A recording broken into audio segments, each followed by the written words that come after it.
My husband Bob and I are in our second year of marriage. I wasn't great at many things, but I was good at cooking. Your cooking is really delicious, he once said. That compliment on the lunch I made for our first date was what made me fall for him. After 6 months of dating, we got married, and I left my job to be a full-time housewife. My father-in-law passed away about a year ago, so now it's just my mother-in-law, Bob, and myself living together. I was hoping we could live alone as newlyweds, even for a short while, but I couldn't refuse when he said, "Mom's been feeling vulnerable since Dad passed away." Soon after we started our married life, I realized my mother-in-law didn't like me. I had seen bullies at my old job, but she was worse. She would always find fault with whatever I do. If I was doing the cleaning, she would point out every little spot that I missed and say, "What's this brown spot? Can't you see it?" Once she forced me to get the unremovable stain off the floor and made me wipe it. I wasn't allowed to stop until Bob came home from work. She would wake me up in the middle of the night and demand, "We're almost out of plastic wrap. Go and buy some now. Otherwise, I won't be able to sleep just by thinking about it." Since the grocery store was closed, I had to run to the closest convenience store. If I tried to wake Bob, she would explode in anger, saying, "How dare you wake your tired husband? House chores are the wife's job." So just to shut her up, I had no choice but to obey. These midnight calls were physically exhausting, but having my things thrown away or hidden was even worse mentally. "I don't know where your stuff is. Maybe you left it somewhere?" Whenever I couldn't find my belongings, she would say that. It's awful to blame others for your own mistakes. I can never forget how shocked I was when I found my favorite cardigan in the trash can a few days after. When I told Bob what happened, he just sighed heavily. "Well, you can just buy a new one," he said. I also tried in vain to persuade him to have a word with her. Not knowing what else I could do, I bought a safe with the money I'd saved before I married Bob. I kept my belongings out of her sight, especially my valuables, which I stored in the safe. It's crazy to distrust your own family like you do. I'd like to see the face of the person who raised you. Her harsh tone intensified, and every time she opened her mouth, I had to brace myself for the inevitable verbal attack. She would criticize every meal I cooked. Too bland, or no taste at all. When I tried making the taste stronger, she complained it was too spicy. I couldn't help asking my husband for his opinion on the taste, as I wasn't sure about my cooking skills any longer. "Mom has very strong food preferences. I think it's delicious," he said. Cooking, once a joy, became a chore. After a year of being bullied by my mother-in-law, I had an epiphany. My staying home all the time was the problem. Realizing this, I decided to start working part-time. I quit my job to be a housewife as requested by Bob when we got married, but if staying at home was this painful, I wouldn't have left it so easily. Despite a slight gap in my career, I was valued for my quick learning skills at my part-time job, and it simply felt good to be praised again. However, as I spent less time at home, my mother-in-law began to focus her harassment during breakfast and dinner times. She used to eat despite her complaining, but began leaving most of the food untouched, barely taking a bite before leaving the table. I can't even remember how many times she accidentally knocked over her soup bowl. When I swallowed my pride and asked her what was wrong with the meal, she'd laugh, saying, "You think asking will solve everything, don't you? Why don't you try thinking for yourself?" I was left alone to clean up her leftovers at the dinner table. But one day, my mother-in-law really crossed the line. While we were having dinner, she suddenly stood up, took her plate in her hand, and headed to the kitchen. As I looked up in surprise, our eyes met, and she smirked. "What?" By the time I realized what was happening, she had already thrown the meal I made into the trash can. "This is such an awful-looking meal. The dog food would even look better than this," she scoffed. I looked at Bob in disbelief, but he just ignored me and continued eating. I just couldn't believe what I saw, so I rushed to the trash can. I opened its lid and looked at the ruined food. "This is terrible." I turned around to see Bob, but he wouldn't even look at me. She probably wasn't feeling well. That was how he dismissed his mother's actions. How could she throw the food away right in front of the person who made it? As I became more upset, Bob scratched his head in annoyance and said, "Look, I have work tomorrow. Unlike you with your part-time job, I'm a full-time employee, working hard from morning to night. What's wrong with doing a part-time job? I work, cook at home, and then have my cooking thrown away by your mother. My voice broke with emotion, and he sighed deeply. Lisa, you're becoming a nag. Mom's probably irritated by your nagging too, you know. And if it's that bad, then you shouldn't be cooking anymore. After saying that, Bob walked into his bedroom, leaving me staring at his back in disbelief. I finally realized that he didn't care about me at all. Something inside of me just snapped. The next day, I prepared breakfast as usual, and let both Bob and my mother-in-law know their breakfast was ready. Bob sat down to eat, but my mother-in-law grabbed her plate and said, "Not even a dog would eat this in the morning." Then she threw her breakfast in the trash can. Without a word, I stood up and took away the breakfast I prepared for Bob. What? I will have it. I quickly sat down and started eating his breakfast. I stopped reacting to my mother-in-law's actions and completely ignored how upset Bob was. Hey, why are you eating my breakfast? What are you doing? They both exclaimed.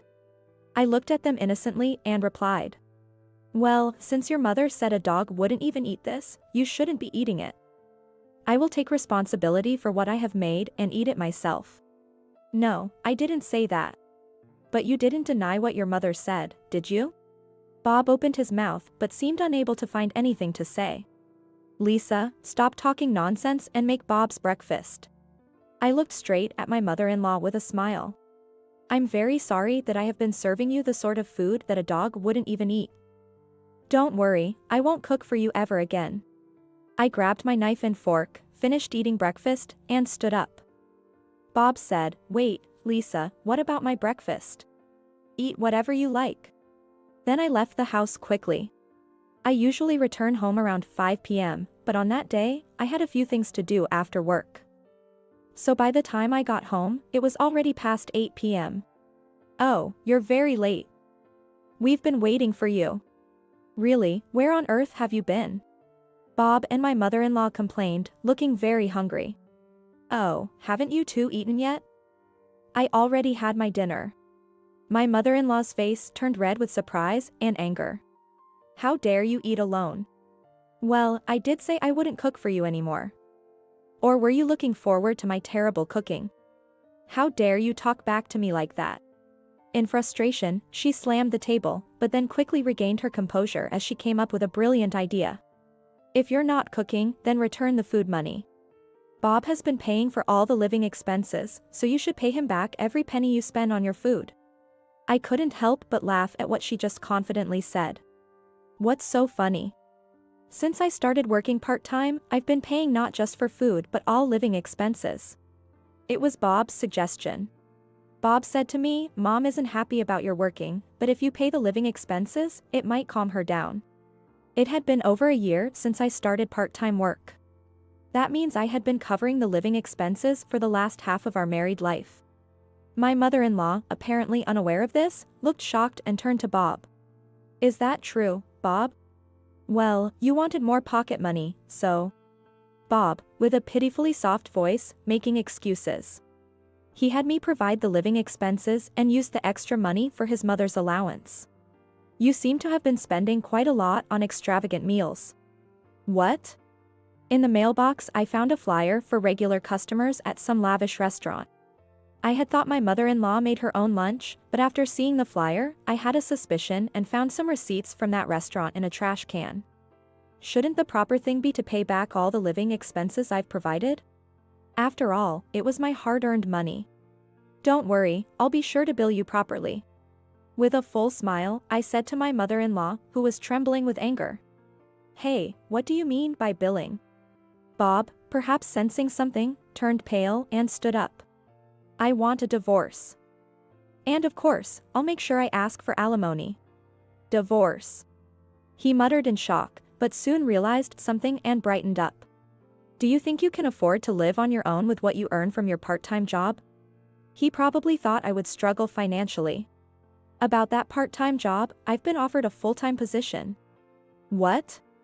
I've also decided where I live. My actual plan was to commute from my parents' home for a while, but what I said seemed to give him quite a shock. I'll get my lawyer to handle the proceedings from now on.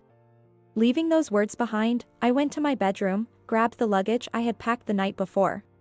Bob seemed to be in a state of shock and was still standing beside the dining table. I ignored and walked past him. "Lisa, I'm sorry." I stopped and turned around. "Sorry for what?" "What do you mean, what?" "It was hard to take sides between you and Mom." "I never said anything bad about your cooking, did I?" He doesn't understand anything at all. In the end, I truly realized I had been blind. It's not about taking sides. You chose to say nothing when the food being thrown away, and when I was being harassed by your mother over and over. Despite my pleas, you never helped me. Your playing the victim doesn't change the fact that you hurt me. I reproved him. Bob started crying bitterly, realizing the gravity of his sorrow. I quickly glanced at the pathetic man and headed towards the front door. As I reached for the door, my mother-in-law called out to stop me. "I never intended for things to go this way. I just wanted to give you a little advice, although I admit it went too far at times."